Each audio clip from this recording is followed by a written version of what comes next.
油墩子啊，大留疤随行沉香老惠安的，像这种油疙瘩比较少，特别是这种大颗的，一块香的这种节油密度啊，包括它这个纹理肌理，看一下啊，怎么样？非常的好看漂亮啊！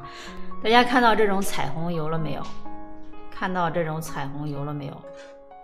来看一下这个树心的部位漂不漂亮？就是射线看的都是非常清楚的，所以咱们家是只做原汁原味的老料啊，天然沉香。看到没有？看一下这个节油。